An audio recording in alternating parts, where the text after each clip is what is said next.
From time immemorial, the sovereign nations have inhabited, protected, and preserved the land that is so-called Canada. We acknowledge this fact. The land we serve is the traditional territory of many nations, including the Mississaugas of the Credit, the Anishinaabe, and the Chippewa. Real World's offices are in Toronto, which is covered by Treaty 13 with the Mississaugas of the Credit.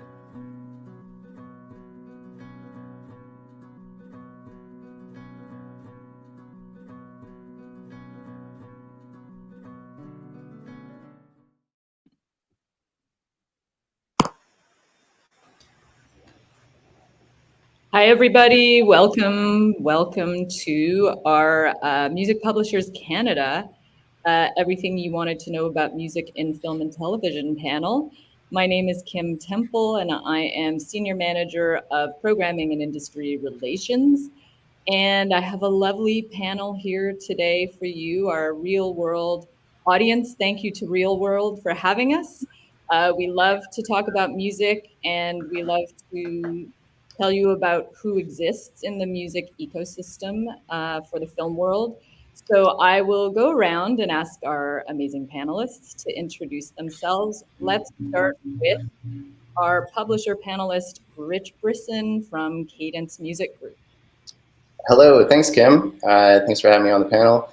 Yeah, my name is Rich. I'm from Cadence Music Group, which is a record label, distributor, and publisher. And what I do is I manage our songs for placements in film and TV. So there's about 30 record labels that we work with that I organize and pitch for placements. And I'm also a part of the music supervision team at the Eggplant Collective, which is an audio post house based here in Toronto. So work with composers, I work with songs, directors, producers, and anyone who would be in the market to license music.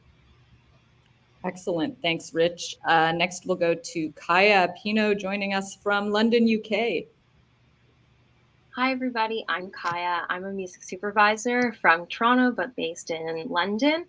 I put music into TV, film, and advertising, and I'm excited to be here and talk with everybody.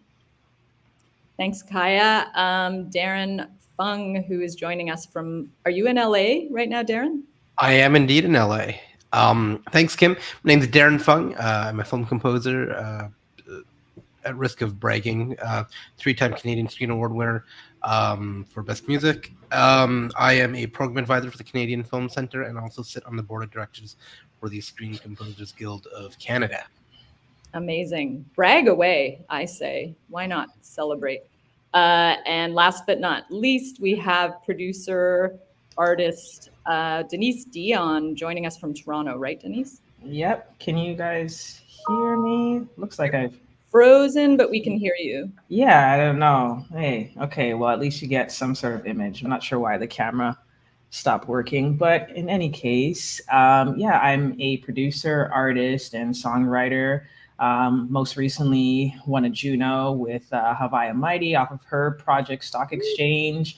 Woo! Bragging rights. And I've also worked with Bacardi, and I've worked, who else have I worked with? I've gotten some placements on Kim's Convenience through Kaya, woohoo! And some Netflix placements, and yeah, I'm excited to be here as well. Awesome. Well, thanks for joining us, everybody. Let's dive right in. I'm going to start with you, Rich. You know, a lot of filmmakers want to have music in their films, music that's been recorded by an artist, possibly represented by a record label and a publisher. So can you tell us what is involved in clearing a song for film and television? What rights does a producer or filmmaker need to clear? Yeah, well, it's always important to know that you have 2 rights that you're going to need to clear. There's the sound recording side, which is the actual recording which you hear of the song, and then the publishing side, which is essentially the idea of the song. So if you're working with a record label, they'll generally be on the sound recording side. If you're working with a publisher, you know, they're administrating the thought, like the creative of the song. So if you're placing a song that might have 2 writers on it, very important to be able to get both writers approved for a placement in a TV show or a movie or whatever it might be. If those writers are working with a publisher, very important to clear with them, who would then go back and relay with the songwriter to get their approvals. And then again, on the record label side, for the sound recording, if an artist is independent, they'll own their own recording and be able to clear that for you. But if not, the record label will have that and be able to sign off on that right. So yeah, always very important to know that there's 2 rights that you need to be able to sign off on, 2 sides. Yeah, so the recording and then the composition, which is represented by the publishers. So Rich, if I'm coming to you as a filmmaker and I really want to put, say, a song by Gus into my film, do you represent both sides of that? That one we do represent both sides. Okay. So that could be considered a one-stop. So if you're coming to one company or one label or publisher who might represent both the sound recording and the publishing as well, then you're essentially just dealing with one person, and those situations are called a one-stop. But Gus is a funny one though, because Gus sometimes has co-writes, and we have a song out with Gus who he's co-written with an artist or a writer who's signed with Sony. So if anyone wants to come and license that song, we can clear sound recording, but then we also can clear 50% of the publishing. You need to go to Sony too to clear the rest of the rights. So very important you kind of get all those pieces of the pie. For sure. And if somebody wants to clear both sides and wants to pay, say they have $5,000 all in, what does that mean? And if somebody says, I'll clear the master MFN with publishing, what does that mean? Yeah, so if you're $5,000 all in, it means that you have $2,500 aside. So like you said, $2,500 will go to the master, $2,500 will go to the publishing. If there's 2 writers, then they would split that. If there's one, then that would, that piece of the pie is for that writer. MFN stands for Most Favored Nations. So what that means is just keeping both sides equal. So it's basically there to make sure that both sides, both the master and the publishing, are getting the fair amount and the equal amount. So it's it's just kind of there to make sure one side isn't getting 1,000, the other side's getting 4,000, because that would just be a little unfair to either the label or the publisher, and keeps the negotiations too on a even keel. Nice. And there are sometimes exceptions to that rule, obviously, if it's a very well-known song, but of course, yeah. In terms of a cover, maybe it's an artist who might not have as much clout as, say, like, let's say the Eagles, or I don't know, that was just the first band that came to my head. So you're covering an Eagles song. Maybe they're going to demand more on the songwriting versus this recording that might not be, equal to the sound recording of what the original would have been. So, yeah, there's always variations, and that can change within the negotiation process. But typically, more often than not, you're seeing MFN. So, yeah, as you said, $2,500 for sound recording and $2,500 for publishing. So, who comes to you as a publisher? Let's start with that. Sure. How do you find out about music searches for film and TV projects? I think a lot of it is relationships. You meet music supervisors both in Canada, the United States, and the UK, like Kai will mention in a little bit. And they start getting familiar with your catalog. They start getting familiar with you. And they'll send you briefs. They'll basically say, hey, I'm working on a scene that needs this uplifting, emotional song with lyrics about such and such. And as a sync agent, it's basically on us to be able to go through and search our catalog and see if we can find anything creatively that can hit that mark. And then once it does, go through the licensing process and make sure that everything's cleared properly. Well, that's a perfect segue into music supervision. So I'm going to move on to Kaya. And could you explain to us what you do as a music supervisor, Kaya?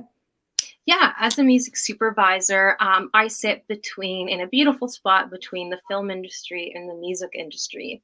So the film industry is my clients, that be producers, directors in series, showrunners. If I'm going to the advertising world, then that's agencies and producers. And I also work as my supplier, which are musicians, managers, people like Rich, anybody who owns and represents music. So I get briefs and get brought into a project, hopefully as early as possible with our clients, and they'll let me know either a particular scene that they need work for, or we start from the beginning and talk about what the overall sonic vision is for their project. So we talk through what types of things they want, anything that they need right away, stuff where we can really get into the nitty gritty on the creative, and I give them options that I get from my suppliers, and then we go through that until we get to the clearance phase and the final product.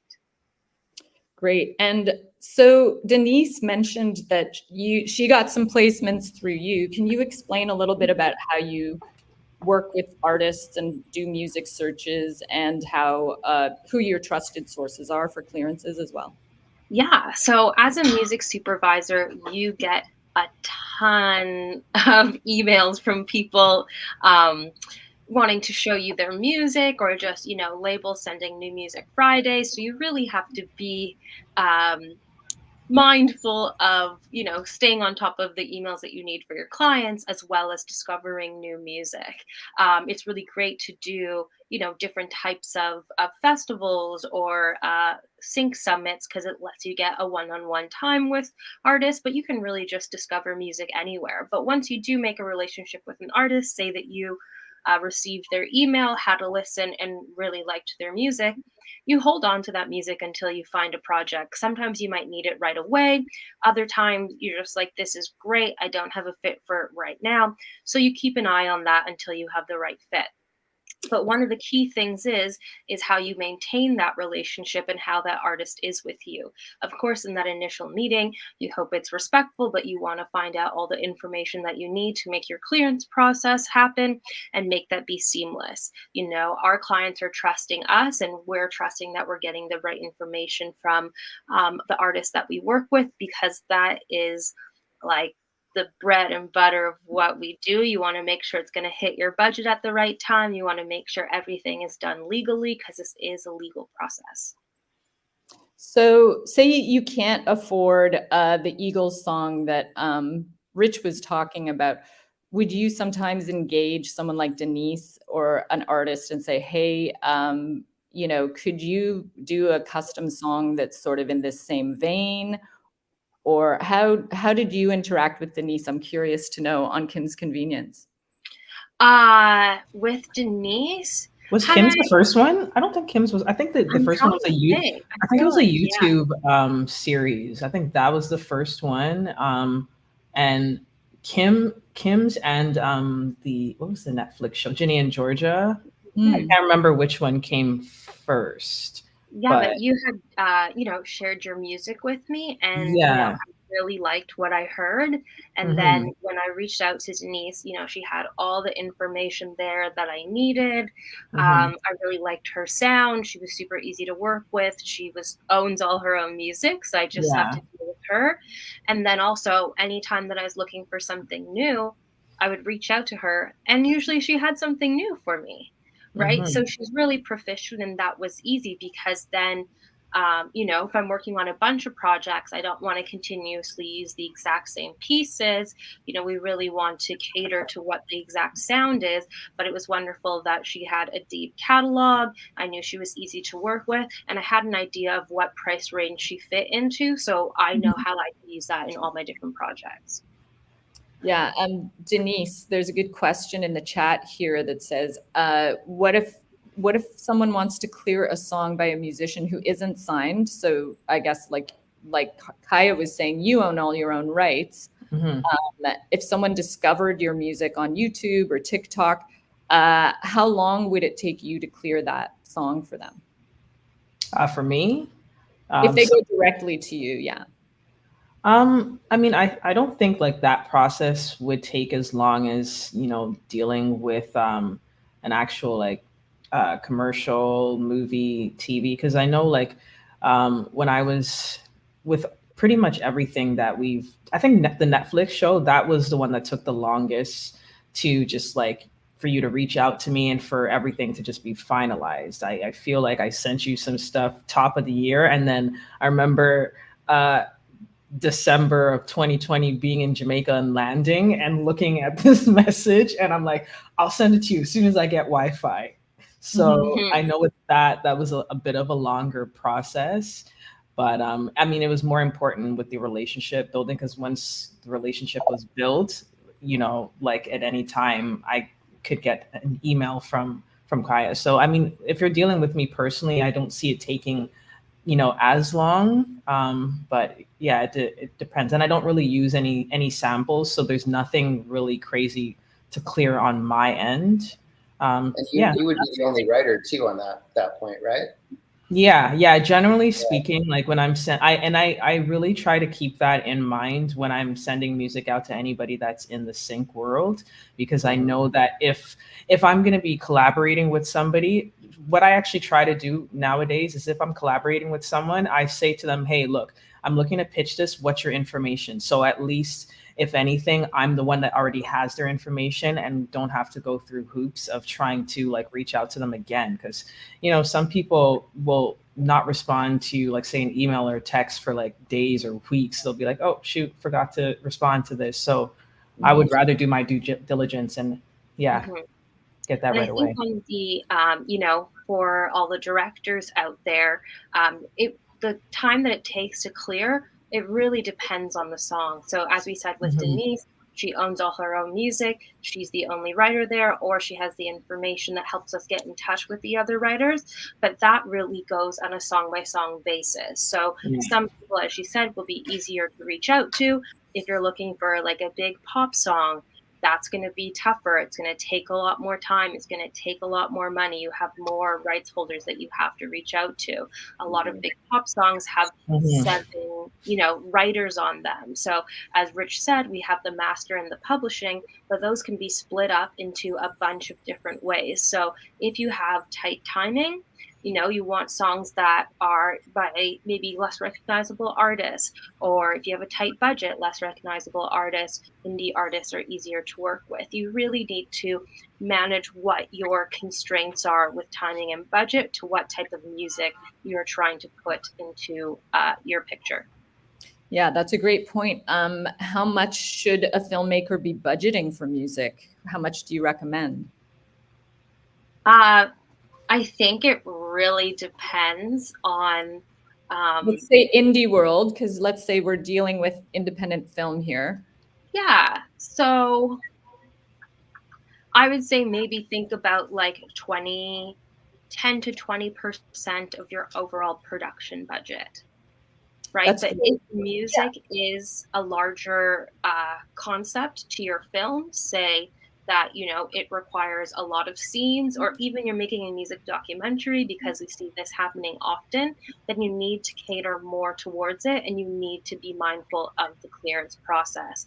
If you're going to have somebody sing a line on screen, or you really want to have choreography to a certain song, you want to get that cleared and squared away before you go to shoot, so that you don't come up on any issues later on where you can't afford it, or you get a no from the rights holders. I think working with a music supervisor is a really great way for you as filmmakers to, one, get one thing off your plate because you have so much stuff going on, but to make sure all of the right paperwork is done, you got all the right clearances, because it's pretty specific jargon in what we're looking for. And we can also help you navigate, okay, who's gone up in price, because the price does change and it is subject to charts. What are songs that you can use? What are songs that you can't use? There are some artists who don't license their music. So we want to, flag that for you at the beginning. There are some songs that are in dispute, so they can't be used. A music supervisor is a guide in that way to help you navigate those musical waters on your production. For sure. And let's say you don't want to only use source music because that can get a little bit expensive. And like you said, the timeline of clearances can sometimes be lengthy. So what if you just want to bring, say, Darren in as a composer? Darren, what is the ideal situation for you? Like, when do you want to be brought in by a filmmaker or producer? At what point in the process of filmmaking do you like to be contacted? I mean, I think it really depends on the project, right? I mean, ideally, you're being brought in so that you have enough time to do the work. I've been brought in as early as script stage, where before they've shot, they've given me the script, and they've said, hey, there are actually maybe scenes that require some source music that may actually require pre-composed music, right? Or there may be like a montage that they want to be able to choreograph to that. I've been brought in, on the flip side, I've been brought in to replace another composer who, unfortunately, they weren't seeing eye to eye creatively. And that's usually, they're out of time and out of money. And so you're usually working a compressed schedule. So that's usually not ideal. But I would say for a feature film, being given about, 4 to 6 weeks to work is comfortable. And there's a fine balance, I know, at least for myself, that if you're being asked to come in too early, a lot of composers tend to work a little bit better with a fire under their ass. Just because like if you give someone 3 months, you're kind of like, no rush, let's do this, do that. It's not the ideal way to work either, to have too much time. So it's kind of a little bit of give and take there. For sure. And I mean, I've heard if you're brought in really early in the process, I think that is generally tied to a fee as well. I mean, the more work you do before lock picture, I imagine your fee goes up. Like if a producer really or a filmmaker wants to work on, like, what are the instruments that are going to be used? What is the feel? Sure. What is the soundscape here? Whereas if somebody brings you in after picture is locked, that sort of shortens, in theory, could shorten the amount of time you're spending on the score. I think so. I mean, generally we come in just a little bit before picture is locked. It's really interesting when you're brought in at the script level. Everyone is going to read the script and they're going to have different interpretations of what that script is going to look like in their head. And then, and really, I think that the most useful part is just you start looking at rushes, or you start looking at at assemblies, and then you kind of look at that and you move forward with that. I think locked picture is, and I want to be careful what I say so I don't shoot myself in the foot here, but I think locked picture is becoming less and more of a myth, or like a little like mythical creature that flies around there that we can't find. It's great to be able to work to lock picture because that you're not chasing your tail, right? If you think about a cue or a piece of score, and something is just like you've written it to picture, and all of a sudden you take just half a second out, right? That nicely phrased melody, that perfect tempo, that whatever, that all goes out the window, and then all of a sudden you're now trying to make compromises to make that work, right? So working once you have locked picture, I think, is really important. For sure. Can we go back to budgets and just talk about, something we really like to say at Music Publishers Canada is there is a song for every budget. So say, Kaya, you've been given a lock picture and somebody has temped in a very well-known song, and you're like, right off the bat, there's no way we can afford that song. What would you do to replace that song? What are some of the resources you use to, like, do you send a brief out saying, hey, here's a reference track? Does anyone have anything in their catalogs that sort of fits the same tempo and mood and vibe? Well, it's definitely something that happens a lot. And sometimes I say that I'm a heartbreaker because that's some tough news to deliver to some directors, but it does definitely happen. Usually my process, oh, did I freeze? You're frozen, but we can still hear you. Yeah. Okay. So usually my process is I start by looking at what I already have, because as I said, I'm constantly getting music from different artists and labels and publishers. So I start with my own things because also I have a more firm idea about where they're going to fit. Where they're going to fit budget wise. And if we're already having an issue that's related to budget, we want to make sure that we're putting things in the mix that we know can clear. Sometimes we go through those rounds and, we don't get to something that lands. So then we end up reaching out to our trusted partners, whether that be labels, publishers, or artist specific artists that I think would really fit that. And again, as you said, we give them a brief that just outlines how much money we have. If we have a really tight turnaround, we're going to let them know about that, so they're only putting things in front of us that they know can clear, as well as what the scene is, what the feel is, so that they can give us some options. And sometimes it will be quick turnaround on that as well, so we always want to put in what the deadline is, because we're all running in this industry. Absolutely. So Rich, say Kaya is trying to replace a song and you get the brief. Sorry, I don't know how to turn that off. You get a brief saying we're looking to replace this song.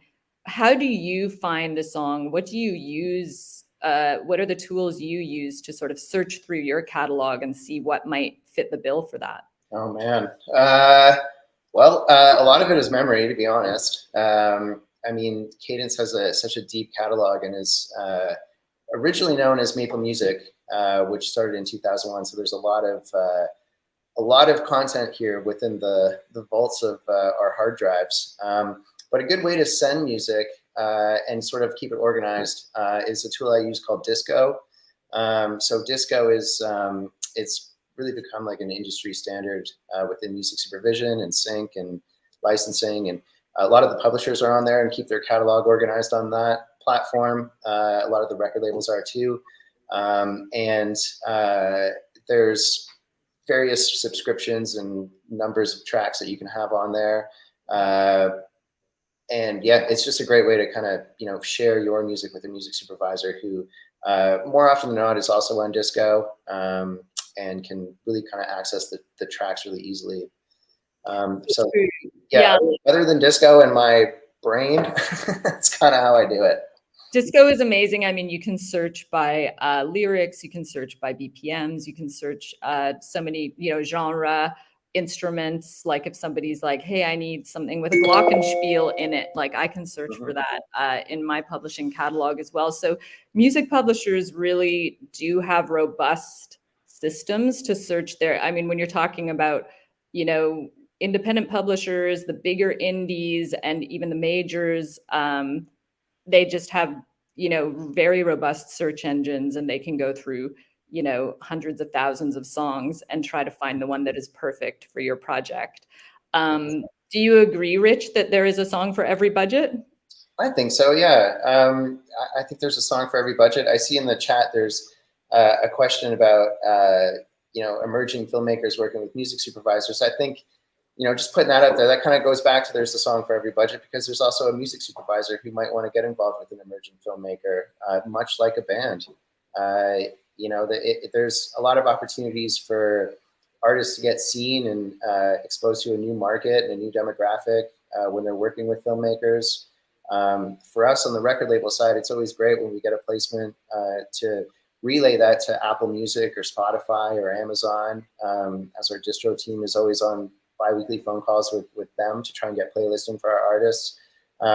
So I do believe there's definitely a band for every budget, for the exposure and just for the experience too of getting that placement. I think it could really put someone in a market and just kind of like, get something going, get some momentum going for an artist.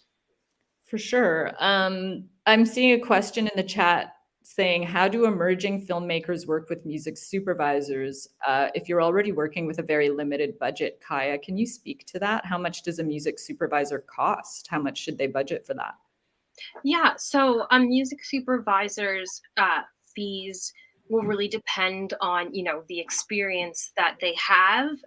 One thing is also scheduling. That is another thing to take into account. Um, Finding music supervisor, like if you're reaching out to music supervisor and maybe um, they don't have the time, or the fee that you're able to offer doesn't work, you should ask them if they have anybody else, because it is a very close community. So they'll help you find somebody or post you in the right direction. But sometimes music supervisors, the money isn't great, but they're really excited about the project. So don't worry too much about it. You'll be able to find the right person that works for you, but make sure that you're explaining about your project and what type of thing you're working on, and a little bit about yourself, because sometimes this relationship, as the ones with musicians, they can last a long time. So maybe we'll work on your first indie film together, but then in a couple years, we're going to work on, your first feature, and then maybe you're going to do a series, and then second features, and whatever. We get excited about different people that we work with, and these relationships last a very long time. So, I think even if you have a limited budget, there's still opportunities of being excited about the creative, being excited about what your career is going to be like, or putting you in the right direction with somebody who is more fitted for your project. Can I just add on to that?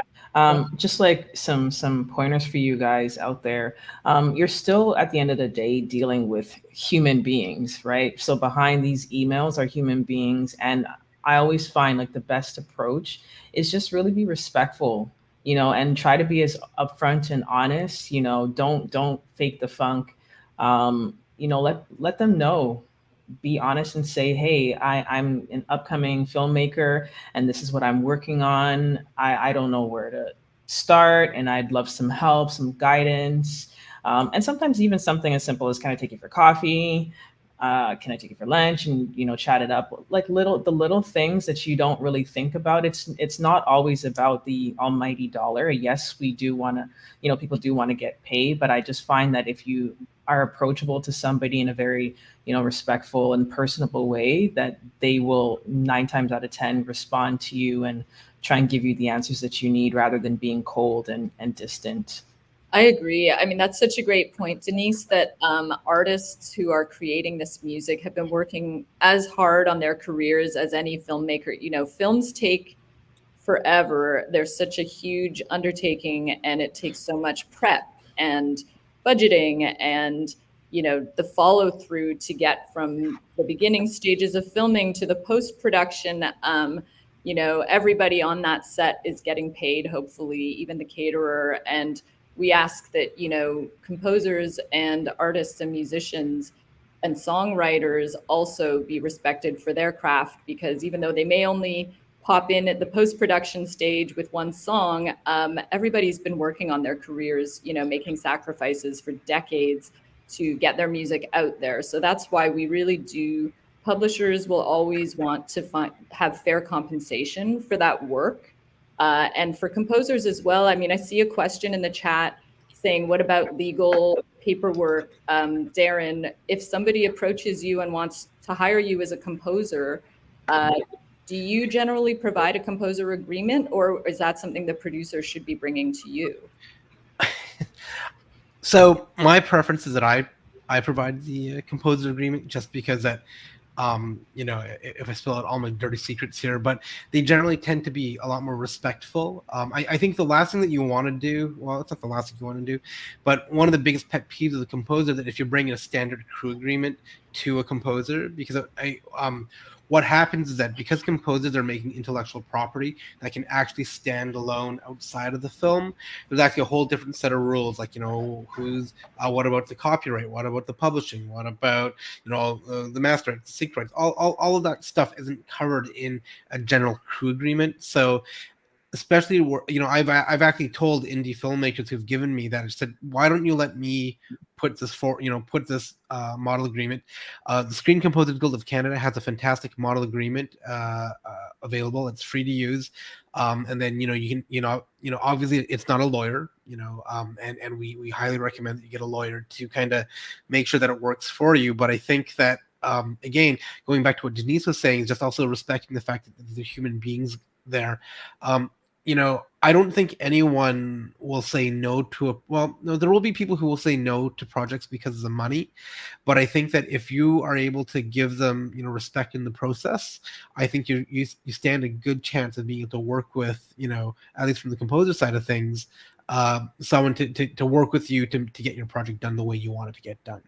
So did I answer your question, Kim? I'm sorry, I kind of went on tangent. Yeah, no, I think you did. And then staying in the legal realm, Kaya, I guess I'll throw this one out to you. Why is the legal paperwork so important? Like, what can you as a music supervisor deliver to the producer after you've cleared all the songs? Yeah, so that will be the license agreements that you have to show those clearances.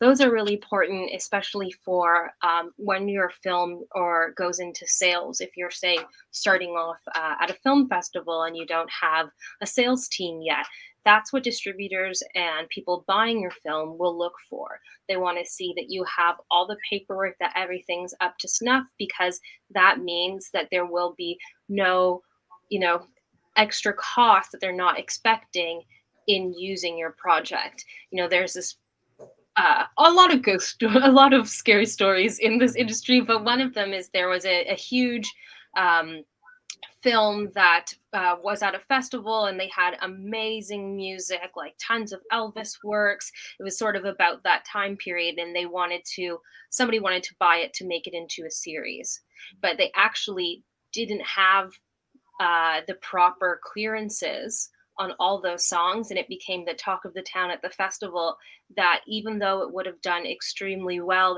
had it been a series, they shut it right then and there because of how much money it would have been to extend those licenses. Yeah, I mean, I've also heard horror stories of films getting clearances for songs that have expired, and then they have to take the whole film down off of streaming, or they just can't move it to a streaming platform because they'd have to go back and relicense all those songs. So it's really good to be aware of what rights you're asking for. If you're, going to only start out with a festival license, but then you want to hopefully get distribution at some point. Is there some way to build that into a license, Rich? I'll ask you that question. Like, what if someone really just doesn't have a lot of budget, but, they just want to tour around the festival scene for a year or two and try to get distribution. And then at that point, maybe they have more budget and can do a step up. How do you structure that in a deal? Yeah, it's exactly that. It's a step up. It's a step deal. So it's once a distributor gets on board, they'll have more money to be able to access, being able to bring that film or that series or whatever it might be to a larger audience.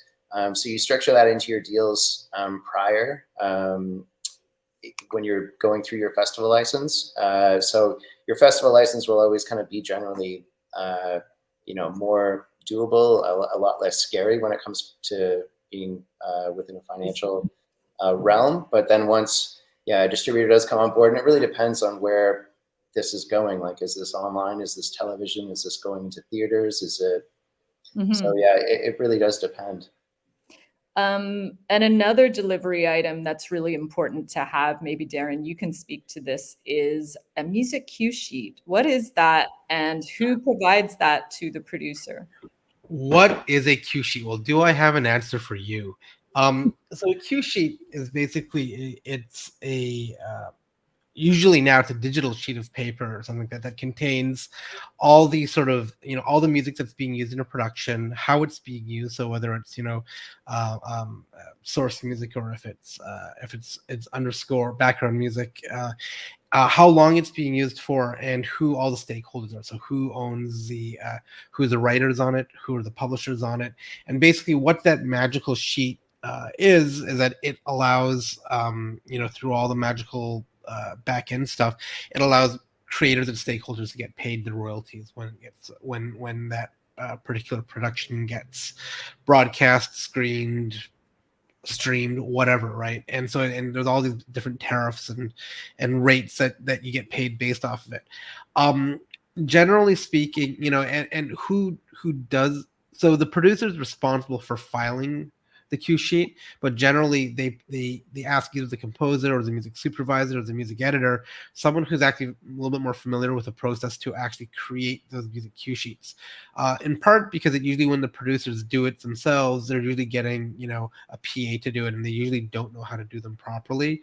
I think most music stakeholders, and correct me if I'm wrong, Rich or Kaya, they prefer to do it themselves because it gets done properly, at least. And the problem that when it's not done properly, trying to chase back those royalties, the reconciliation process is much more painful than actually just doing the cue sheet right the first time. So the answer is, who does a cue sheet?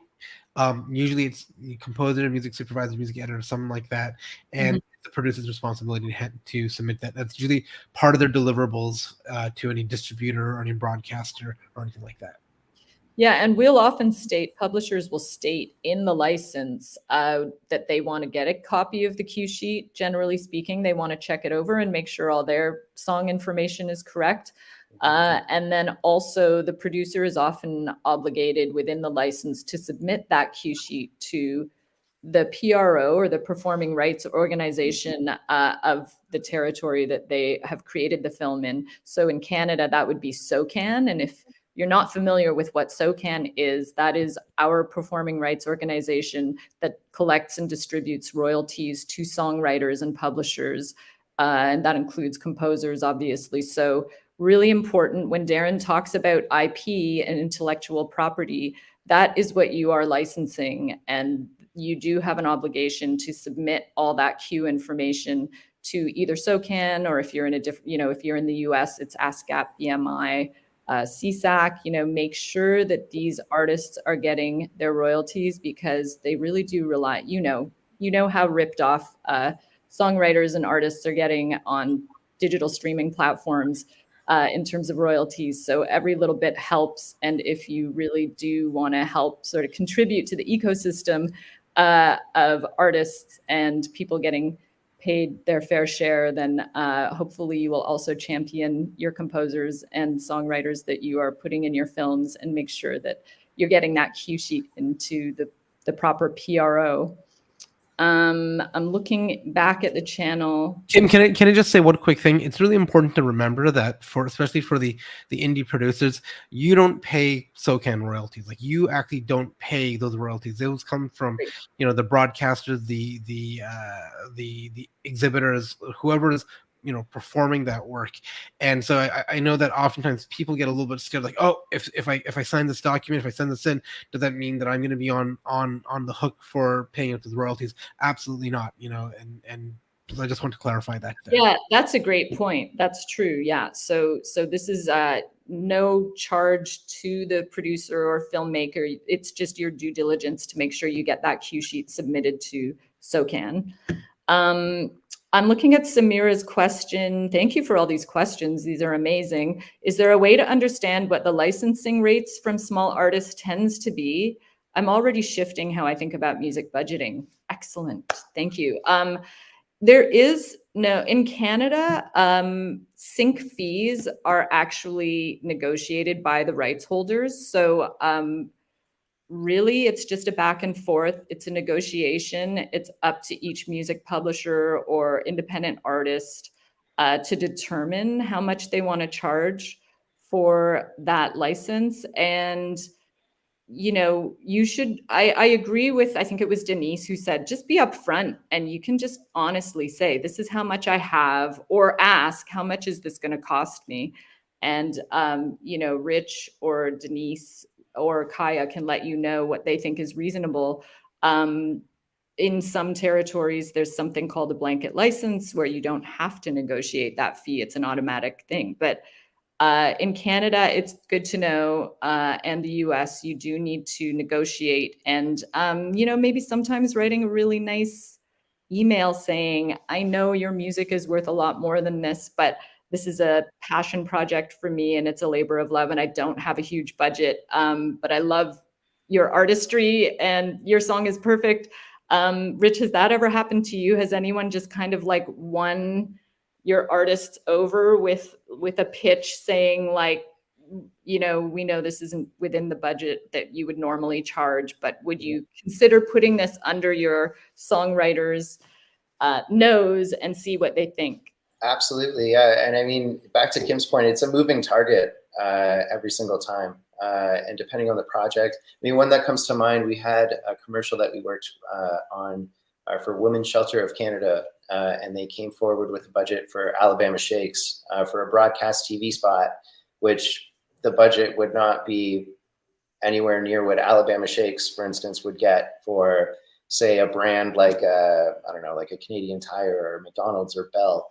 But since it was the Women's Shelter of Canada, Brittany Howard, who's the lead singer of Alabama Shakes, felt really strongly about it. ATO Records, who's her record label, who we distribute through Cadence, also felt really strongly about it, and we were able to get that through for a fraction of what they would generally go for. So it depends on the content. It depends on what it's being placed to. But as Kid mentioned, it's always a moving target.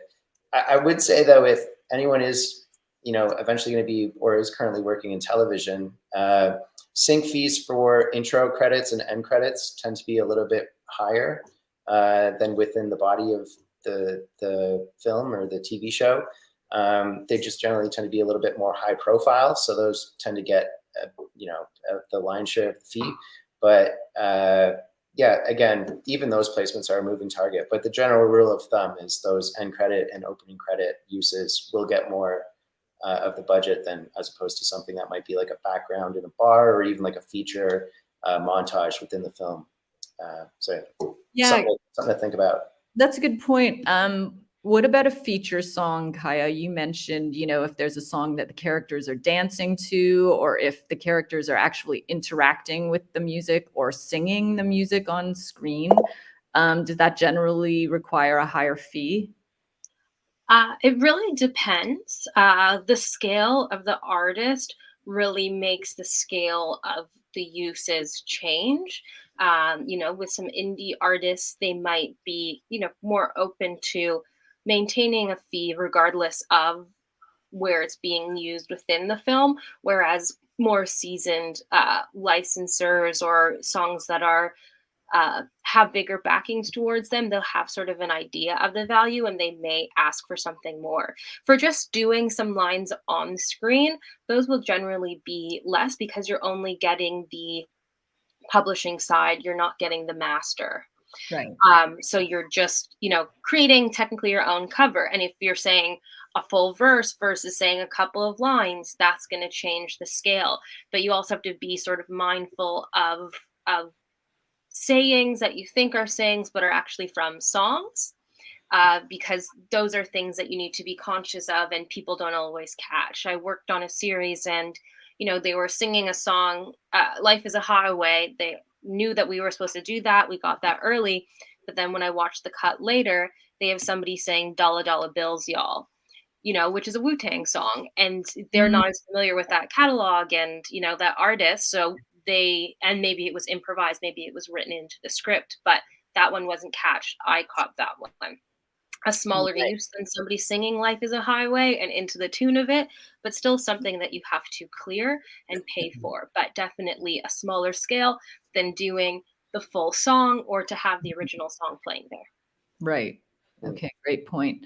I'm looking at the chat again, and I'm not sure I understand this question. What if I am both the producer and the songwriter? So I guess the producer of the film? and you're the songwriter. I'm assuming it kind of is similar to my situation, possibly. That's how I'm interpreting it, because I produce the music, so the beats, for example, and then I'm the writer and maybe the performer on top of the song that I might be submitting, assuming that it's a full song as opposed to just an instrumental. I mean, if you're the producer and the songwriter, I guess maybe you can expand, Hanlon, on a little bit more on what exactly you're asking in terms of being a producer and the songwriter. But I would just say that it just means that the clearance is going to be a lot easier for somebody like going back to Kaya, working with Kaya. It's just easier for them. Back to what Rich said about stop clearance, right, Denise? So you would own the recording as the producer, and you would also be the songwriter. If you're 100% songwriter, then you're also 100% the publisher of that song. You automatically own your own publishing if you're an independent songwriter, until you assign that to a publisher. So you are automatically your own publisher. So basically, that's fantastic. If you own everything, you can pitch your songs and you can clear them, and that is a one-stop. If the only person that needs to sign off on the clearance is you, that's great. And would you submit a cue sheet to SOCAN? I'm not sure I understand the full context of this question, but yes, if you are the songwriter in a film, is that what you mean? Is it your film and you're scoring it, or you're only using your own original music? Yeah, you should absolutely submit a cue sheet. Do you think, am I reading that right? Does anyone have a different interpretation of what that question means? I feel like it's up for interpretation. Yeah. It's almost like it's like an open-ended kind of question. It could go both ways with the producer. I mean, if you produced it, you recorded it, you have that sound recording. And if you're the producer of your film or your show, then you're paying yourself, right? So you don't have to license the songs because you own them already, but you should, if you're a songwriter, you should be a member of SOCAN. And if you are a member of SOCAN, then you can submit a cue sheet with all the cue information to SOCAN. And you should still create a license just to show that it's there. So if you're distributing the film, they know that everything's just buttoned up. You can, just apply the fee as gratis or anything like that. But you want to be able to show all of the paperwork for all the uses in the film. And that's a great point. For it on the cue sheet, because that's something that everybody's going to look out for. And that's also how you gain on the back end. Yeah, that's a great point. I mean, you will want to have some documentation, as Kaya said. Even if you're giving yourself the songs for free, you're going to want to, I guess a distributor will just want to know that there are no other songs in the film that are not covered by that license, right? Yeah. They may also want to know that the liability is on you. If that's a cover song and no one knows, and a producer is not saying, Hanlon, that you would do this, but if someone's trying to pull a fast one and write a song that, or record a song that's already been done and pass it off as their own, I mean, you'll need that liability, that paperwork too, right? So. What about songs that do contain samples? Kaya, like Denise brought that up, that all of her music is sample free, but what if, what if someone's trying to license music from an independent artist and they're using samples and the producer is unaware of that? So that's somewhere where, we see a breakdown in the relationship. Again, you really want to make sure that you're providing accurate information to the music supervisors or the producers, productions that you're working with, because that really changes the name of the game. If we're finding out too late down the line and something's already mixed, it's going to be quite a bit of money to undo that process, find a new song, recut and whatever. And, it's going to completely tarnish that relationship. And you really want to hold that relationship, very strongly and to do it properly. I frequently ask if there's music that I think could have samples in it. Is Mm-hmm. this sample free? Are there samples in it? And sometimes people say, yeah, it's a Nina Simone, but it's really small and it's turned on its head. Mm-hmm. Well, I know that, you know that it's a Nina Simone song. So it makes, you know, a small artist into like a big artist, because the top billing is Nina Simone in that, right? Because that's what I need to clear if we can clear it. And that changes how much money I'm able to spend on it. So that really makes me decide, is this a bridge I want to cross? And a lot of the time it's not. I'm using an indie artist for a reason. And if you haven't cleared the sample, me going and clearing it for you, I really have to love that song, and it really needs to make a lot of sense. So sort of as a rule of thumb, no samples. And ask that question ahead of time when you're reaching out to anybody musically speaking. Just do your part and say, hey, I really love this song. I heard it. Does it have any samples? Because I'd love to use it. Like, try and get that stuff out the way from the beginning. I think one of the, just to go off of what Denise was saying, one of the things, especially with sort of, you know, emerging filmmakers, they tend to do that they'll say, oh, I'm going to get my buddy who plays in a band and he's going to score the film. And the music may be great, but creating music for film, television, it's really a craft in itself. And also understanding sort of, there's a, you know, as you can tell from this conversation, there's a lot of legal consideration that you have to do, especially, you know, with sampling and all that. So, you know, it may be worth your while to forego, you know, buddy in the garage there, to find some, even as an emerging composer who may not necessarily be, you know, the expensive pick, but will at least have the resources.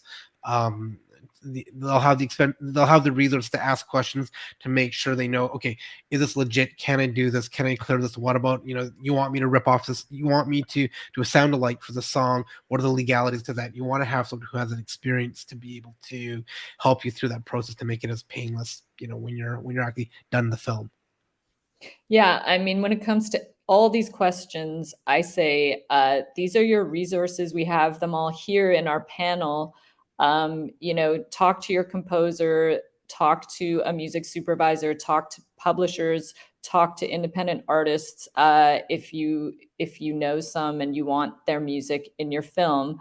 But really, if you know, we don't expect everybody in the film world to be an expert in every aspect. I mean, film touches so many different scopes of the art world, and you know, why not leave music to the experts? If you don't feel comfortable and you're unsure in any way, we are really your resources to help talk you through it and make sure that you are legally covered.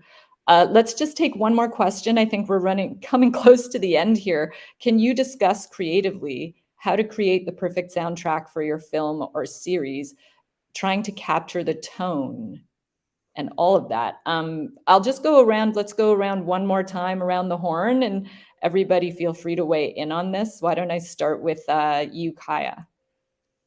Yeah, so pretty big question there, but I really think, you know, it comes down to what are you trying to convey in your film? What is the emotion that's going on in your film? What is the topic that's there? Also think about the setting. What is the era? Where are we geographically? Where does it take place? And you can pull in references from there. If you've put together, you know, your character deep dives, who is this character? You know, think about not only other aspects of what would they wear and how would they speak, but what would they listen to? And that will help you inform what types of sounds you want to bring into your project. Yeah, that's great. Denise, do you have any advice? I think if I was doing it, I would probably take a cut of, you know, the film, put it on mute. I maybe write out like a chart of the emotion in any given scene. And then I just like maybe even just go on Spotify and just kind of like randomly play different moods and songs that kind of capture that moment. And then I can kind of go from there in terms of what I'd be looking to source out from a composer or any producer or whatever the case. Yeah, why not build a playlist, right? Rich? Mm-hmm. What do you... Yeah, I know a lot of music supervisors, they tend to build playlists on the character, like who is this character and what's the vibe of this character. And even if that's not going to be the vibe of the film, at least you kind of get a sense of who these people are within the context of what you're shooting. And, you know, that can happen as early as in development when you're writing the script, right? And then once, you know, you do get something that's you can visually link the music to, then see if that works and kind of start there and see if that kind of sparks a creative idea. And Darren, like in terms of motifs, the things you use that could help build that I tone? think everyone's covered up. Tempo music is sort of that double-edged sword, because that, you know, it can be really specific with the direction that you want to go to, but then it also kind of doesn't leave you open to happy accidents as well too, right? So I'd say, you know, tempo music, you know, depending on what you want. The other one thing that I would say is that at least from a composer perspective, it's really, really tough to work with someone who's trying to speak in musical terms with you when you may or may not have the full grasp of the music terms. And just to give you an example, like, you know, the word beat, right, will have a very different connotation depending, you know, and even from a writer, like a writer to a composer writer to a producer, like a song producer will have different notion of what the word beat means, right? And I think that when I try to work with a director or whoever I'm getting notes from, I really encourage them not to speak in musical terms, speak in emotions. And the reason why I hired, you know, a composer or a producer or something like that to create that palette for you is because they're going to use their interpretation of what that word means, and they're going to be, if they're not kind of handcuffed by certain things, you'd be amazed at what can happen with that. So Yeah. Great. That's a great note to end on. Thank you guys so much for joining us today for our real world panel. I'll just try to wrap this up with a few takeaways for everyone to keep in mind. So when you're thinking about music, start thinking about it early. Make sure you put it as a line item in your budget. Remember, there is a song for every budget. You can go to a music publisher and ask them what they have in their catalogs. If you know you don't have a lot of money to start, maybe ask for a festival license and then do some step ups should you get distribution. Think about hiring a music supervisor to help you out with music and clearances if you don't feel confident on the legal front. Hire a composer. And please continue to support independent Canadian artists like Denise Dion. We love supporting the independent music scene in Canada. So that's it. I think that's all the advice I have. Thanks again, everybody, for joining us. It looks like Kaya got booted out somehow, but she said she had a hard stop, so she had to head out at 1. All right. I. So all right. Thank you, everybody. Thank you very much, everybody. Thanks, Kim. Bye.